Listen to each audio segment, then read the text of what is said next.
채워주시고 인도해 주시기를 간절히 간구하며 우리를 사랑하시는 예수님의 이름으로 감사하며 기도드렸습니다. 아멘. 오늘 우리에게 주시는 하나님의 말씀은 시편 40편 1절에서 5절까지의 말씀입니다. 제가 갖고 있는 구약성경 831페이지입니다.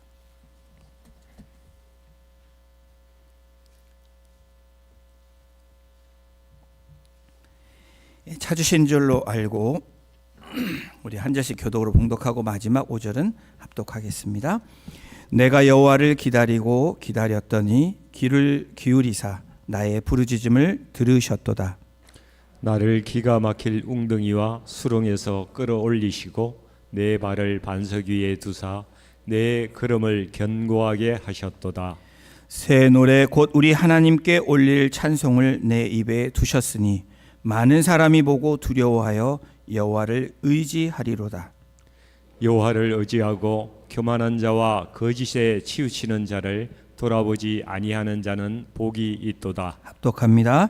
여호와 나의 하나님이여 주께서 행하신 기적이 많고 우리를 향하신 주의 생각도 많아 누구도 주와 견줄 수가 없나이다. 내가 널리 알려 말하고자 하나 너무 많아 그 수를 셀 수도 없나이다. 아멘. 적극적인 기다림이 필요합니다 라는 제목으로 하나님의 말씀 함께 나누겠습니다. 평소에 늘 건강한 모습으로 살아가고 있던 50대 중년이 있었습니다. 그런데 평소와는 다르게 몸이 힘도 없고 다른 이 몸에 이상이 생긴 듯한 그런 느낌을 받게 됩니다. 그래서 병원에 가서 진찰을 받았는데 진찰을 받고 난 다음에 주치의가 의사 진료 카드에 글씨로 소근암이라고 적는 것을 환자가 보았습니다. 이 암이라는 불길한 마음에 의사에게 물었습니다. 선생님, 제가 어떤 병에 걸렸나요? 의사가 환자의 질문을 담담하게 듣고 대답을 해줍니다. 앞으로 집에서 하고 싶은 거 마음 편하게 못 해본 거 다 하시고 잘 먹고 잘 지내시면 됩니다. 환자는 집으로 돌아서 고민이 빠지기 시작합니다. 이제 자신이 암에 걸렸기 때문에 집에 가서 하고 싶은 거 하고 편히 먹고 쉬라고 한 것이라고 생각을 한 겁니다. 그날부터 이 중년은 이 암 환자이기 때문에 언제 죽을지 알 수 없다는 생각에 굉장히 고통스러웠습니다. 시리에 빠졌습니다. 그러다가 도저히 괴롭고 힘들어서 마음의 준비를 하고 다시 주치의를 찾아갑니다. 그리고 이 의사에게 다시 묻습니다. 선생님, 제가 우연찮게 쓰신 차트를 보았습니다. 소근암에 걸리면 몇 년을 얼마나 살 수 있는지 궁금합니다. 사실대로 좀 말씀해 주세요.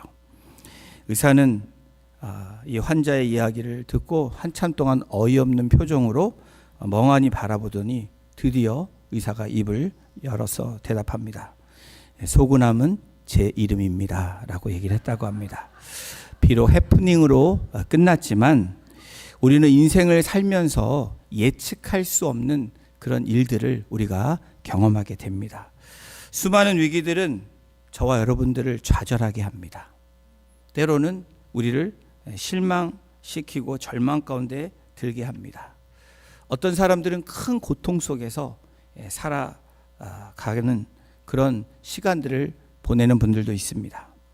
그러나 중요한 것은 절망과 좌절 속에 주저앉지 않아야 한다는 거죠.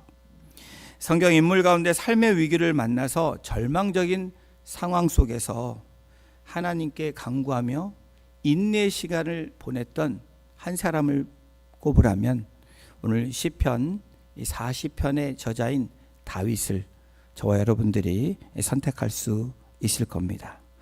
다윗은 어린 시절엔 그럭저럭 목동으로 잘 지냈는데 어느 날 갑자기 선지자가 찾아와서 기름 부음을 당합니다. 그리고 나면은 잘 돼야 되는데 더 무서운, 이전에 없었던 무서운 시련과 역경을 경험했던 인물이 다윗입니다. 그가 남긴 수많은 시편들 속에서 그 처한 위기가 얼마나 처절한 것인지 우리가 시편을 읽으면서 쉽게 찾아볼 수 있는 그런 부분들입니다.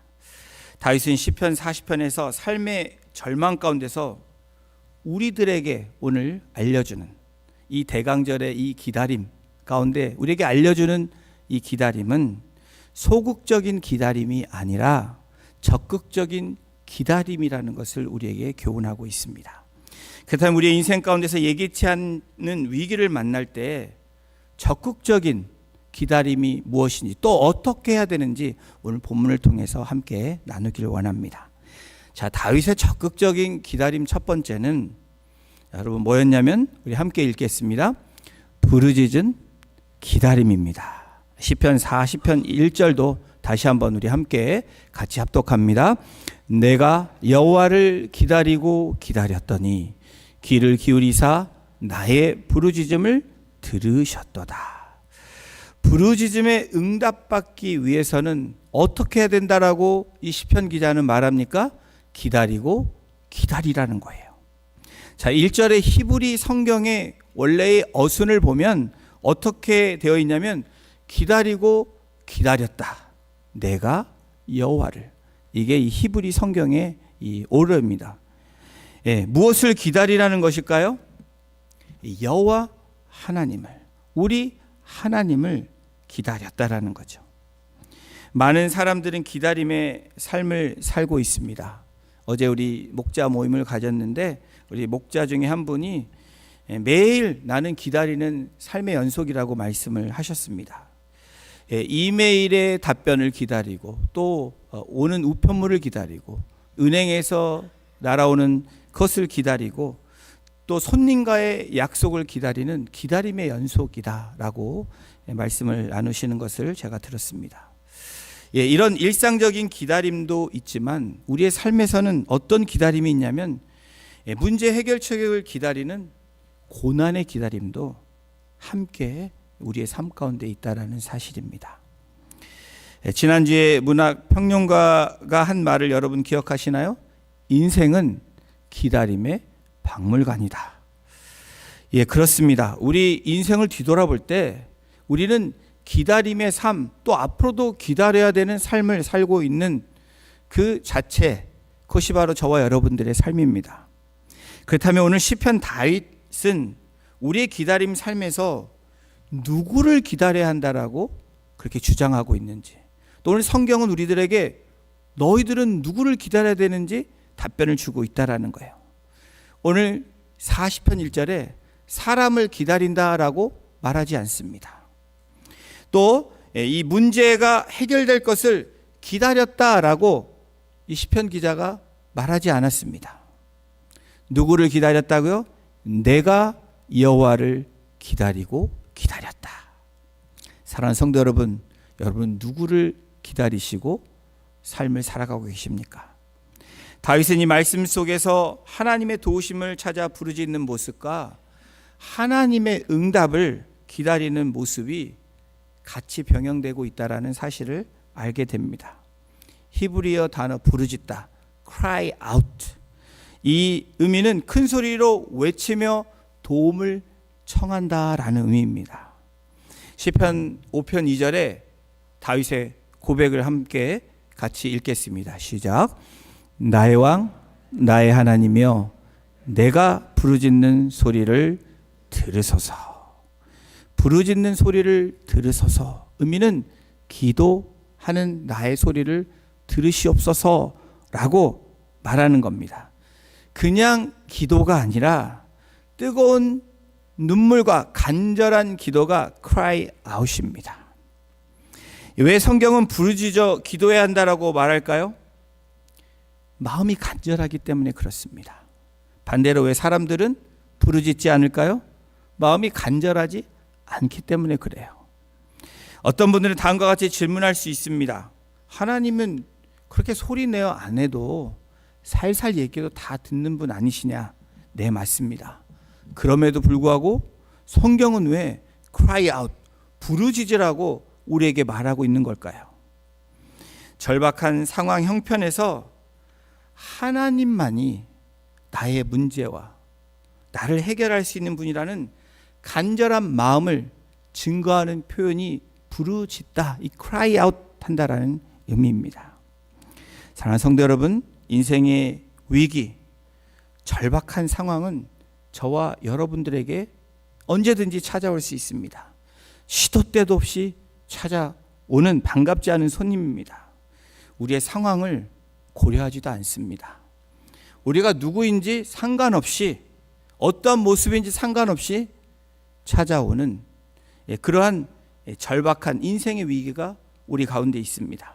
그 위기는 건강일 수도 있고, 사업의 문제일 수도 있고, 직장의 위기일 수도 있고, 부부의 관계일 수도 있습니다. 또 우리와 직접 연관된 생명의 위기일 수도 있고, 영적인 그런 문제일 수도 있습니다. 아기가 엄마 뱃속에서 있다가 세상으로 나오면 처음에 어떻게 하죠? 잘 모르시죠? 오래돼가지고. 아기가 뱃속에서 나오면 웁니다. 크라이 하잖아요. 너무 까마득해서 모르시나 본데, 아기가 울지 않으면 문제가 생기는 거죠. 저도 제 부부가 그런 경험을 했습니다. 첫째 아이가 태어나고 하나님 빨리 주셨으면 좋은데 3년이라는 시간에 또 둘째 아이를 주셨습니다. 그런데 아주 건강한 모습으로 태어난 거예요. 아주 굉장히 이 빅베이비라고 이 의사분이 얘기를 했는데, 얘가 태어났는데 나왔는데 울지를 않는 거예요. 그래서 의사 선생님이 걱정하는 모습을 보니까 저희도 걱정이 되잖아요. 막 아이를 자극을 주고 막 엉덩이를 때리고 막 때리더라고요. 그러더니 조금 있다가 마침내 우렁차게 우는 아이의 울음소리를 들었습니다. 저희 부부가 그 순간을 잊지 못하는 해프닝이 있었는데, 여러분, 건강한 아이일수록 울음소리가 우렁찰까요? 안 우렁찰까요? 아직도 잘 모르시죠? 약한 아기는 소리도 작습니다. 여러분, 신앙생활도 마찬가지예요. 점잖은 것은 신앙생활 잘하는 것 같지만 아닙니다. 점잖은 게 나쁜 게 아니라 때로는 우리가 cry out, 부르짖는 그런 시간이 우리에게 필요하다라는 거예요. 부르짖어 기도했다라고 성경이 밝히고 있는 이유는 바로 우리들을 너무 잘 알고 계시는 하나님께서 우리들이 어떻게 해야 되는지, 어떤 방법으로 살아가야 되는지, 때로는 인생의 위기에서 어떻게 나아가야 될지를 말씀해 주고 있는 부분이라는 겁니다. 우리를 격려해 주시는 말씀이기도 해요. 예레미야 33장 3절, 너무 잘 아시는 말씀이죠. 함께 이 말씀 같이 선포합니다. 시작. 너는 내게 부르짖으라. 내가 내게 응답하겠고 내가 알지 못하는 크고 은밀한 일을 내게 보이리라. 부르짖으면 응답하시겠대요. 알지 못하는 크고 은밀한 일을 우리에게 어떻게 하신다고요? 보여주시겠대요. 왜 cry out 하라고 하실까? 여러분, 구약뿐 아니라 선지자의 이 메시지뿐 아니라 예수님께서 이 땅에 오셔서 우리 복음서에 등장하는 소경이 소리질러 다윗의 자손이여 나를 긍휼히 여기소서, mercy on me, cry out 하는 장면이 나옵니다. 그때 예수님이 그를 긍휼히 보시고 구원에 이르렀다라고 말씀하시며 또 치유해 주시는 그런 놀라운 사건이 복음서에서 우리가 만나보게 됩니다. 우리 인생의 위기가 찾아왔을 때 적극적인 기다림은 뭘까요? 될 대로 되라, 시간이 해결해 줄다, 이게 아니죠. 오늘 시편 기자가 고백하는 부르짖는 기다림이 저희들에게 적극적인 기다림이라는 것을 말해주고 있습니다. 일반적으로 사람들은 마음이 답답할 때, 속이 답답할 때 뭐라고 얘기하죠?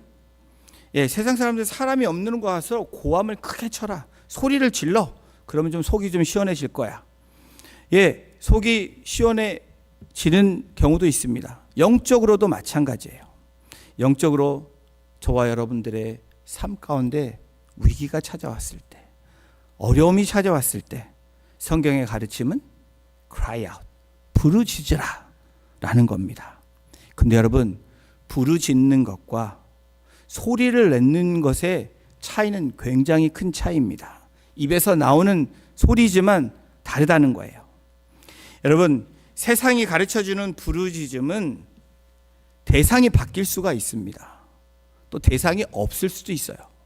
성경이 말하는 부르짖음은 대상이 명확합니다. 누구에게 부르짖으라? 여호와 하나님께. 하나님의 마음에 합한 사람 다윗은 자신의 위기 상황 가운데 하나님 앞에 부르짖었다는 거예요. 자, 시편 18편 6절, 너무 많은 부르짖음이 있지만 18편 6절을 함께 보십니다. 내가 환난에서 여호와께 아뢰며 나의 하나님께 부르짖었다니. 부르짖음이 나옵니다.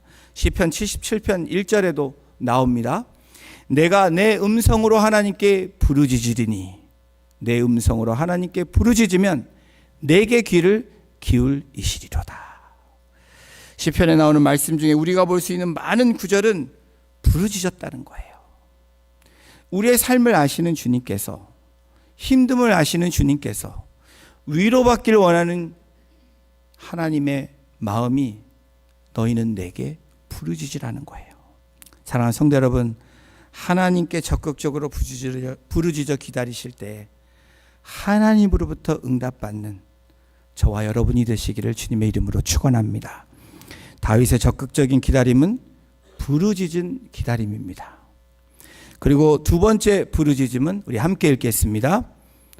하나님을 끝까지 의지하는 기다림입니다. 적극적인 기다림 두 번째는 끝까지 하나님을 의지하는 거예요. 자, 시편 40편 3절에 이렇게 기록되어 있습니다. 합독합니다. 새 노래 곧 우리 하나님께 올릴 찬송을 내 입에 두셨으니 많은 사람이 보고 두려워하여 여호와를 의지하리로다. 인생의 위기를 만날 때, 우리의 삶을 살아갈 때 정말 얼전트한 일, 급하고 임박한 일이 있을 때 여러분 어떻게 하죠? SOS를 칩니다. Help me, 도와달라고 SOS를 치는 거예요. 그 다음에 어떻게 해야 됩니까?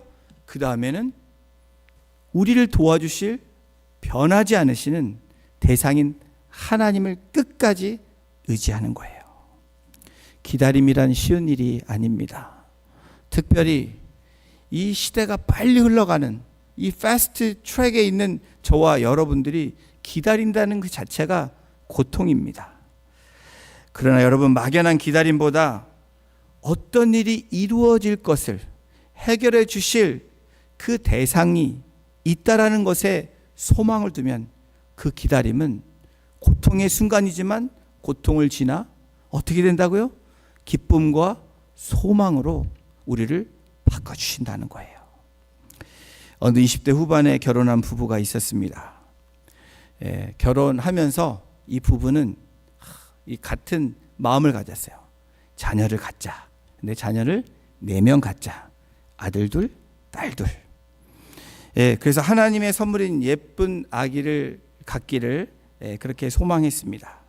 그런데 안타깝게 결혼 전에 이 6개월과 결혼 후에 이 1년 사이에 이 교통사고를 3번이나 당합니다. 그래서 이 몸의 이 메타볼리즘이, 호르몬이 망가지고 몸이 아주 망가진 거예요. 여러 가지 방법을 시도해 보았지만 회복이 되지 않습니다. 시간이 흐르고 마음이 초조해집니다. 불안함과 흔들릴 때도 있었습니다. 부부는 경제적인 어려움과 마음의 상처 속에서도 서로를 의지해요. 그리고 하나님께 매달리기 시작을 합니다. 작정 기도를 하고 희망을 놓지 않고 하나님이 선물로 주실 것을 기대하며 기다림의 7년의 시간이 지난 8년 되던 해에 어떻게 주셨을까요? 하나님께서 귀한 선물을 주셨습니다. 저의 얘기예요. 우리 집 얘기입니다. 3명을 주셨어요. 제가 기다리고 또 이렇게 의지하면서 기도했더니 하나님이 자녀를 주신 응답을 주셨다. 이것도 중요한데 더 중요한 거는 뭐예요? 의지하는 마음이었다라는 거예요.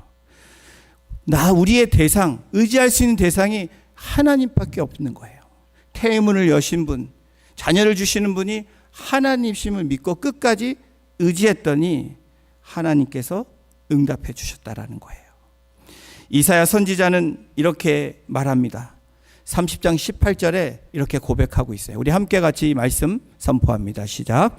그러나 여호와께서 기다리시나니 이는 너희에게 은혜를 베풀어시며 일어나시리니 이는 너희를 긍휼히 여기려 하심이라. 하나님을 의지하는 자, 끝까지 의지하는 사람에게 이사야 선지자는 어떻게 하나님이 약속하신다고 고백합니까? 여호와께서 기다리시나니. 하나님은 우리만 기다린다고 생각하는 착각에서 버리셔야 되는 거. 하나님은 더 기다리십니다. 우리를 더 인내하며 기다리시는 분이라고 지금 말씀하고 있어요. 왜요? 은혜를 베풀어 주시기 위해서. 또 말씀하시죠? 하나님이 일어나신대요. 왜 일어나신다고 말합니까? 우리를 긍휼히 여겨 주시려고. 사랑하는 성도 여러분, 자기 백성을 향하여 안타까운 마음으로 은혜를 베푸시고 긍휼을 여기시는 우리의 대상 하나님이 계시고 우리의 중보자 계신 예수님이 계시기에 저와 여러분들은 어떻게 해야 된다고요? 그분을 끝까지 신뢰하며 의지하는 기다림이 저와 여러분들에게 필요한 기다림이다 라고 말씀합니다. 시편 37편 7절에 말씀합니다. 여호와 앞에 잠잠하고 참아 기다리라. 여러분, 잠잠하다라는 말씀을 묵상을 해보세요. 그냥 잠잠하는 게 잠잠하는 겁니까? 우리의 해야 될 일을 다 한 후에 잠잠해야 되는 거예요. cry out 하는 거고 하나님을 붙잡고 의지하며 가는 것, 그리고 잠잠하고 기다릴 때 하나님의 때에 응답하실 그 하나님을 만나시는 저와 여러분이 될 줄로 믿습니다. 그래서 우리 크리스찬들은 기다리는 것의 전문가가 돼야 돼요.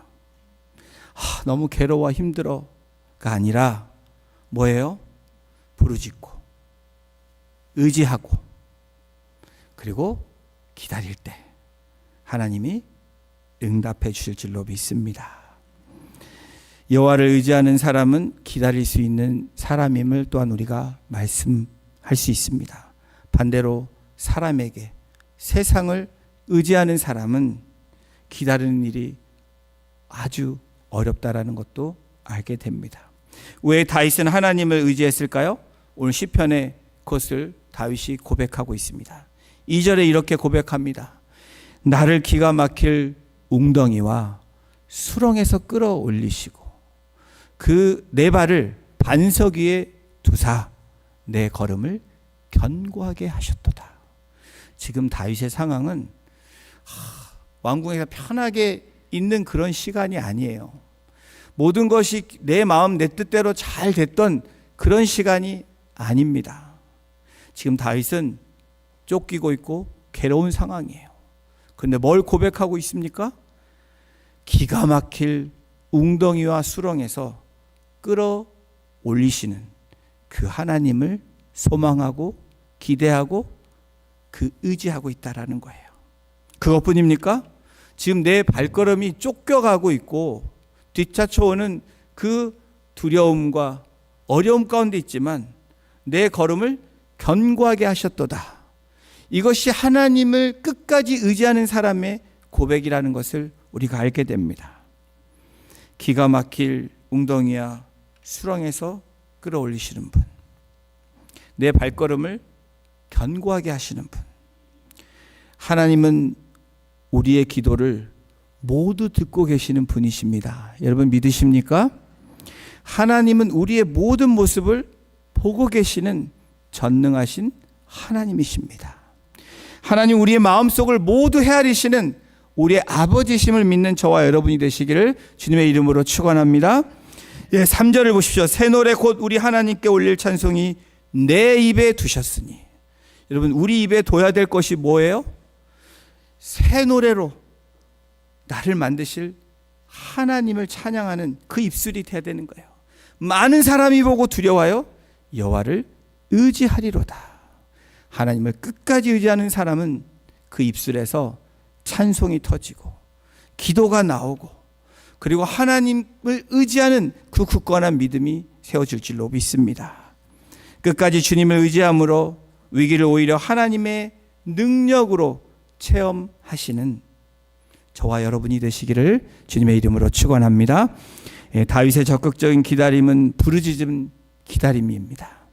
그리고 하나님을 끝까지 의지하는 기다림입니다. 세 번째, 우리 함께 같이 읽겠습니다. 하나님께 피하는 기다림입니다. 40편 5절입니다. 여호와 나의 하나님이여, 주께서 행하신 기적이 많고 우리를 행하신 주의 생각도 많아 누구도 주와 견질 수가 없나이다. 내가 널리 알려 말하고자 하나 너무 많아 그 수를 셀 수도 없나이다. 다윗의 인생이 어떻게 되었습니까? 정말 다윗이 골리앗을 물리치고 승승장구해서 돌아왔던 그 모습 가운데 사울 왕의 시기와 질투로 인해서 쫓기는 인생이 되었던 것을 우리가 성경에서 볼 수 있지 않나요? 위기의 삶을 매일매일 살았던 다윗의 삶이었습니다. 그럴 때 다윗이 어떻게 했습니까? 하나님께 부르짖었습니다. 또 하나님을 끝까지 의지했어요. 그리고 더 중요한 것은 날마다 하나님께 피했다라는 거예요. 성경에서 다윗이 사막으로 피신한 장면이 나옵니다. 사막에 동굴로도 들어가고요. 또 그것도 너무 안 되니까 이 나라에서는 살 수 없어서 다른 나라까지 가서 미친 사람처럼 행동하며 피했던 일들이 있습니다. 그런데 진짜 다윗이 피한 곳은 눈에 보이는 동굴이 아니었던 거예요. 사람이 볼 수 없었던 어떤 숨어있는 장소가 아니라, 다른 나라가 아니라 다윗은 누구에게로 피했다고요? 여호와께 피했다라는 거예요.